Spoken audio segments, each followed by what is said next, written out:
Assalamualaikum bondhura. Hi guys, hope you are all well. Today we are discussing about the most important topics narration. বন্ধুরা আশা করি সবাই ভালো আছো। তো অনেক দিন পর মানে অনেক রিকোয়েস্টের পর অনেক বন্ধুরা রিকোয়েস্ট করছে অনেক জায়গা থেকে এইচএসসি যারা আছে এসএসসি যারা আছে যে ভাইয়া ন্যারেশনটা একটু দেখান। ন্যারেশনটা পারি না, ন্যারেশনটা কিভাবে প্রপারলি করতে পারি বা বুঝতে পারি ন্যারেশনটা একটু দেখান। তো এর জন্য আজকে তোমাদের সাথে সেই কাঙ্ক্ষিত টপিকস ন্যারেশন নিয়ে আলোচনা করতে যাচ্ছি, যেটা আমাদের এবার এসএসসি এবং এইচএসসি উভয়েরই আছে। তো ন্যারেশনে মূল যে বিষয়গুলো আমাদের সমস্যা হয় সেই বিষয়গুলোই তুলে ধরবো। ন্যারেশনের ভিতরে আমরা জানি সেন্টেন্সের যে পরিবর্তনগুলো কনভার্টগুলো এগুলো আমরা সবাই বুঝি।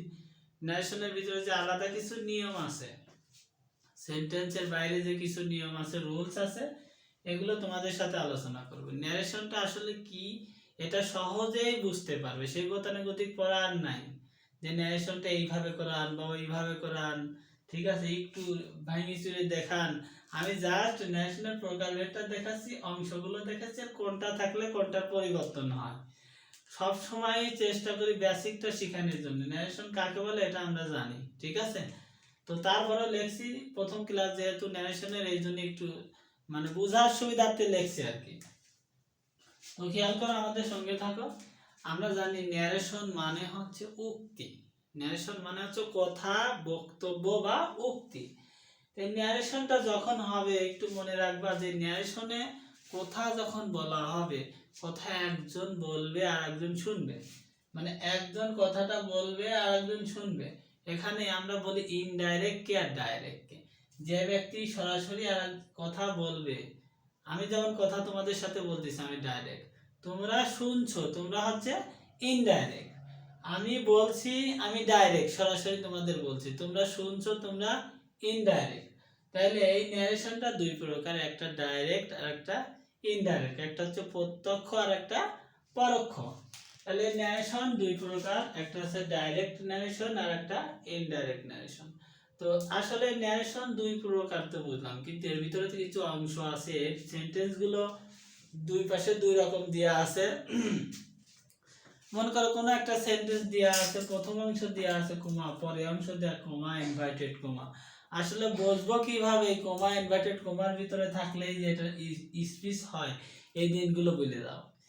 কমা ইনভার্টেড কমার ভিতরে থাকলে যেটা স্পিচ, এটা কখনো মনে করা যাবে না। কমা ইনভার্টেড কমার বাইরেও কিন্তু স্পিচ হয়, সেটা একটু মনে রাখতে হবে। তো এর জন্য ন্যারেশন রিপোর্টিং ভাবটা মনে রাখার উপায় হচ্ছে, প্রথম ব্যক্তি বা বক্তা যাকে উদ্দেশ্য করে যে কোনো কথা বলে, বা বক্তা দ্বিতীয় ব্যক্তিকে উদ্দেশ্য করে যে কথাটা বলে সেটাই হচ্ছে রিপোর্টেড স্পিচ। আর বক্তা দ্বিতীয় ব্যক্তিকে, প্রথম ব্যক্তি দ্বিতীয় ব্যক্তিকে যা বলা শুরু করে, মানে বলার জন্য প্রস্তুতি নেয়, সেটাই হলো রিপোর্টিং ভার্ব। মনে করো আমি বলা শুরু করছি, ন্যারেশনটা কি, কেবল শুরু করছি, এখনো কিন্তু বলি নাই ন্যারেশন কি, কেবল বলা শুরু করতে যাচ্ছি। এই শুরু করতে যাওয়াটাই হলো রিপোর্টিং ভার্ব। আর এবার যদি আমি বলি ন্যারেশন কি, ন্যারেশন মানে হচ্ছে উক্তি, তাহলে ন্যারেশনের মানে কিন্তু এখন তোমাকে আমি বোঝাই দিলাম, ন্যারেশন মানে হচ্ছে উক্তি, এটা হচ্ছে রিপোর্টেড স্পিচ। তাহলে আমরা বুঝলাম যে বক্তা যা বলা শুরু, যা বলতে চাচ্ছে, মানে বলেনি, মানে কেবল বলতে চাচ্ছে, হি সেড টু মি, সে আমাকে বললো। কি বললো, বলা কি শেষ হয়েছে, কেবল বলা শুরু করছে, এই শুরু করাটাই হচ্ছে রিপোর্টিং ভার্ব। আর একটু সহজে আমরা মনে রাখবো যে রিপোর্টিং ভার্বে সেড টু, টোল্ড, রিকোয়েস্টেড, এই কথাগুলো অনেক সময় ব্যবহার করা হয়ে থাকে, সেড টু ব্যবহার করা হয়ে থাকে, ঠিক আছে। তো আর রিপোর্টেড স্পিচটা সরাসরি বক্তা যে কথাটা দ্বিতীয় ব্যক্তিকে উদ্দেশ্য করে বলে সেটাই হচ্ছে রিপোর্টেড স্পিচ। যেমন রিপোর্টিং, আমি বলছি ন্যারেশনের দুইটা অংশ, একটা হচ্ছে রিপোর্টিং ভার্ব আর একটা হচ্ছে রিপোর্টেড স্পিচ। তাহলে ডাইরেক্টে যে বিষয়গুলো থাকলে ইনডাইরেক্টে যে বিষয়গুলো হবে সেগুলো আমি একটু লিখে দিছি। যে ডাইরেক্ট অর্থাৎ রিপোর্টেড স্পিচে, এই যে রিপোর্টেড স্পিচটা দিয়ে আছে, বক্তা যে কথাটা দ্বিতীয় ব্যক্তিকে বলবে সেইটা যদি প্রেজেন্ট ইনডিফিনাইট টেন্স হয় তাহলে আমরা ইনডাইরেক্টে সেটা বানাবো পাস্ট ইনডিফিনাইট। যদি প্রেজেন্ট কন্টিনিউয়াস টেন্স হয় তাহলে ইনডাইরেক্টে বানাবো পাস্ট কন্টিনিউয়াস। যদি প্রেজেন্ট পারফেক্ট টেন্স হয়, এই প্রেজেন্ট পারফেক্ট টেন্স, তাহলে ইনডাইরেক্টে বানাবো পাস্ট পারফেক্ট। যদি প্রেজেন্ট পারফেক্ট কন্টিনিউয়াস টেন্স হয়, তাহলে ইনডাইরেক্টে বানাবো পাস্ট পারফেক্ট কন্টিনিউয়াস। একটু সহজেই বোঝো, প্রেজেন্ট থাকলেই কিন্তু পাস্ট, প্রেজেন্ট ইনডিফিনাইটের সাথে past indefinite, present continuous past continuous, present perfect past perfect, present perfect continuous past perfect continuous. এইবার এক্সেপশনাল শুধু দুইটা একটু মনে রাখবা। যদি পাস্ট ইনডিফিনাইট থাকে তাহলে ইনডাইরেক্টে হবে পাস্ট, পাস্ট ইনডিফিনাইট থাকলে পাস্ট পারফেক্ট, সরি এটা যদি পাস্ট ইনডিফিনাইট থাকে তাহলে ইনডাইরেক্ট হবে past perfect, P R F E C T, past perfect. আর যদি ডাইরেক্টে পাস্ট পারফেক্টই থাকে তাহলে ইনডাইরেক্টেও হবে পাস্ট পারফেক্ট। এই টেন্সগত পরিবর্তনগুলো আমাদের একটু জানতে হবে, যে প্রেজেন্ট ইনডিফিনাইট থাকলে পাস্ট ইনডিফিনাইট, প্রেজেন্ট কন্টিনিউয়াস থাকলে পাস্ট কন্টিনিউয়াস, এই ব্যবহারটা জানতে হবে। আর রিপোর্টিং ভার্বের ভিতরে কিছু কিছু সময় আদেশ করে, অনুমতি দেয়, অর্ডার দেয়, ঠিক আছে, রেসপেক্ট করে। তো এই কথাগুলো আসলে কি হবে, যেমন আদেশ করলে আমরা অর্ডার ব্যবহার করি, উপদেশ দিলে অ্যাডভাইস, অনুরোধ করলে রিকোয়েস্ট, নিষেধ করলে ফরওয়ার্ড, সাইড থাকলে রেসপেক্টফুলি, এই কথাগুলো ব্যবহার করি। আরো কিছু কথা আছে, যেমন ইয়েস থাকলে কি হয়, ইয়েস থাকলে replied, PLID, replied in the affirmative, AFFAIRMATIV, replied in the affirmative.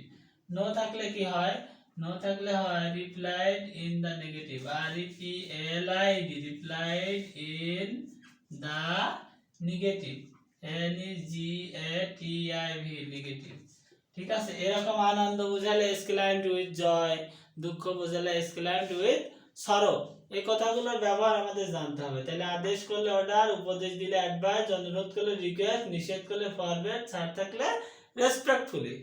R yes থাকলে রিপ্লাইড ইন দা অ্যাফার্মেটিভ কথাটা ব্যবহার করব, নো থাকলে রিপ্লাইড ইন দা নেগেটিভ। যদি আনন্দ বোঝায় তাহলে ব্যবহার করব এক্সক্লাইমড উইথ জয়, আর যদি দুঃখ বোঝায় তাহলে ব্যবহার করব এক্সক্লাইমড উইথ সরো। ডাইরেক্টে আরো কিছু পরিবর্তন আছে, যেমন টুডে থাকলে কি হবে, নাও থাকলে দেন হবে, ঠিক আছে। এই ব্যবহারগুলো আমি তোমাদের সঙ্গে দেখা দেবো ইনশাআল্লাহ, আমাদের সঙ্গে থাকো। তো দেখো আমরা ন্যারেশনের পরিবর্তন করি কিভাবে। আমরা ফার্স্ট শুরু করব অ্যাসার্টিভ সেন্টেন্স দিয়ে, মানে অ্যাসার্টিভ সেন্টেন্সের পরিবর্তনটা কিভাবে করা যায় একটু খেয়াল করো। অ্যাসার্টিভ সেন্টেন্স মানে বর্ণনামূলক বাক্য। অ্যাসার্টিভ সেন্টেন্স, অ্যাসার্টিভ সেন্টেন্স যে সেন্টেন্স দ্বারা কোনো কিছু বর্ণনা করা হয়, বর্ণনাটা পজিটিভও হতে পারে, নেগেটিভও হতে পারে। অ্যাসার্টিভ সেন্টেন্স আমরা জানি অ্যাফার্মেটিভ আর নেগেটিভ, এইগুলো কিন্তু আমরা খালি পড়ছি অ্যাসার্টিভ সেন্টেন্স যা দ্বারা বর্ণনা করা হয়, কিন্তু এর মধ্যে অ্যাফার্মেটিভ আছে, নেগেটিভ আছে, নেগেটিভ ইন্টারোগেটিভ আছে, এইগুলোর বর্ণনা কিন্তু আমরা কেউ দেখাই না। তো ঠিক আছে, এগুলো আমরা এখন ন্যারেশনের ভিতরে এগুলো যাব না, ট্রান্সফরমেশনের সময় এগুলো আলোচনা করব। অ্যাসার্টিভ সেন্টেন্সের আমরা একটু ন্যারেশনটা দেখি যে কি হয়। অ্যাসার্টিভ সেন্টেন্সের ন্যারেশন, তাইলে অ্যাসার্টিভ সেন্টেন্স মানে যে সেন্টেন্স দ্বারা বর্ণনা করা হয়। আমি বলছি রিপোর্টিং ভার্বটা হচ্ছে যদি কোনো কিছু বলা শুরু করে, প্রথম ব্যক্তি দ্বিতীয় ব্যক্তিকে যেটা বলা শুরু করে, যেমন হি said to me, said to me, সে আমাকে বলল, I have done my assignment, assignment, আমি আমার অ্যাসাইনমেন্টটা করেছি বা অ্যাসাইনমেন্টের কাজটা শেষ করেছি। হি সেড টু মি, সে আমাকে বলল, I have done my assignment, আমি আমার অ্যাসাইনমেন্টের কাজটা শেষ করেছি।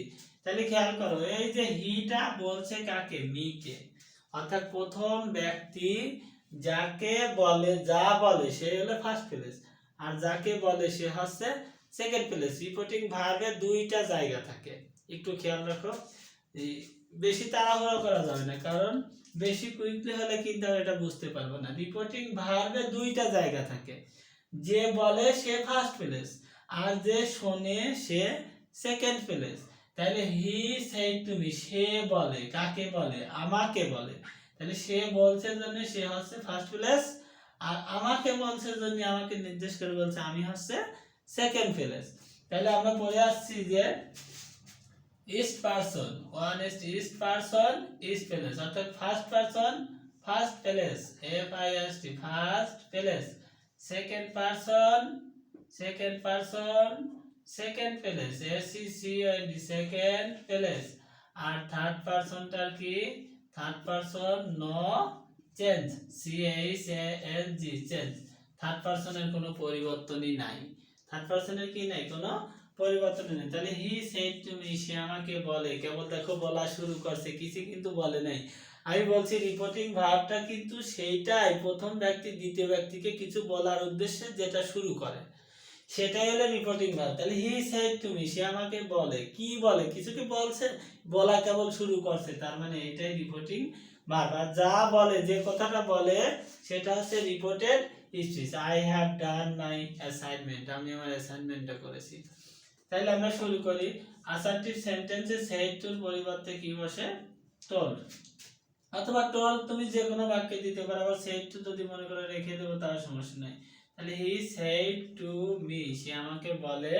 অ্যাসার্টিভ সেন্টেন্সে কমা আর ইনভার্টেড কমার পরিবর্তে আমরা দেব দ্যাট।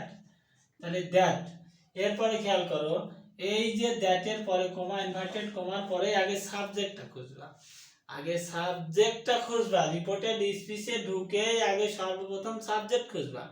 সাবজেক্টটা কোন পারসন, সেই পারসনটা ধরবা। তাহলে প্রথমে আগে সাবজেক্টটা কি ছিল, আই। এবার আইটা কোন পারসন, আইটা হচ্ছে ফার্স্ট পারসন। যদি ফার্স্ট পারসন হয় তাহলে ধরবে ফার্স্ট প্লেসে। তাহলে প্লেস কিভাবে ধরবে, যে বলবে সে ফার্স্ট প্লেস, আর যে শুনবে সে সেকেন্ড প্লেস। তাহলে বলছে কে, হিটা হচ্ছে ফার্স্ট প্লেস। তাহলে আইটা ধরলো ফার্স্ট পারসন, আইটা ফার্স্ট পারসন, ধরছে হচ্ছে ফার্স্ট প্লেস কে, হি কে ধরছে। তাইলে হি এবার এই জায়গা নিয়ে বসাতে হবে, কিন্তু একটা শর্ত আছে, আইটা কোন রূপে রয়েছে। আমরা যেমন কেস বলে আইছি, সাবজেক্টিভে আই, অবজেক্টিভে মি, পসেসিভে মাই। দেখতে হবে যে আইটা কয় নাম্বার কেজে আছে, সাবজেক্টিভ, অবজেক্টিভ না পসেসিভ। সাধারণত সাবজেক্টিভকে আমরা ধরি 1 নাম্বার, অবজেক্টিভকে ধরি 2, আর পসেসিভকে ধরি 3। তাইলে মনে রাখো যে আইটা আছে 1 নাম্বার কেজে। তাহলে হিরো 1 নাম্বার কেস কি, হি, হিম, হিজ। তাহলে এবার দেখো তো, দেখি যে আয়ের পরিবর্তে কি হবে। আইটা ফার্স্ট পারসন ছিল, রিপোর্টেড স্পিচে ঢুকে আগে ফার্স্ট পারসন ধরবো। আগে রিপোর্টেড স্পিচে ঢুকে, রিপোর্টেড স্পিচে ঢুকে সর্বপ্রথম আগে আমরা পারসনটাকে ধরবো। তাহলে আইটা হচ্ছে ফার্স্ট পারসন। আর যদি ফার্স্ট পারসন হয় তাহলে ফার্স্ট প্লেস কে ধরে। তাহলে প্লেস নির্ণয় করার উপায় কি, যে ব্যক্তি অর্থাৎ যাকে বলে, যে ব্যক্তি বলে সে ফার্স্ট প্লেস, যে শোনে সে সেকেন্ড প্লেস। তাহলে হি বলছে জন্য হি ফার্স্ট প্লেস। তাহলে হিটা এবার সরাসরি দ্যাটের পরে বসাবো, কিন্তু দেখবা আইটা কয় নাম্বার ফর্মুলায় আছে, কেজের ভিতরে। তাহলে আইটা সাবজেক্টিভ কেজ, হির সাবজেক্ট হি, তাহলে দ্যাট হি। এবার আমি তোমাদের একটু আগে দেখাইছি, যদি প্রেজেন্ট পারফেক্ট টেন্স হয় রিপোর্টেড স্পিচ, তাহলে ইনডাইরেক্টলি আদে পাস্ট পারফেক্ট। তাহলে হ্যাভ থাকলে আমরা কি দেব, হ্যাড। তাহলে হি হ্যাড ডান, DON, ডান। আবার দেখো পারসনের পরিবর্তন, যত পারসন আছে সব পরিবর্তন করতে হবে। তাহলে আবার আই থেকে মি, আই যদি ফার্স্ট পারসন হয় তাহলে আই থেকে হয়েছে মি, মি থেকে হয়েছে মাই, মাইটাও কিন্তু কি first person.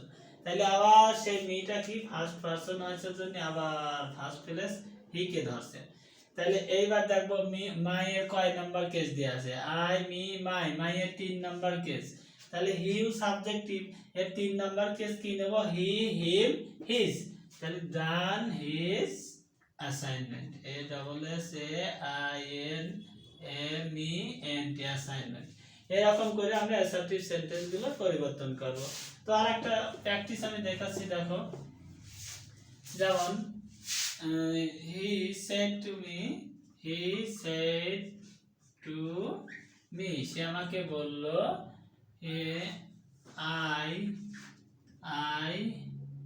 I got a prize last yesterday,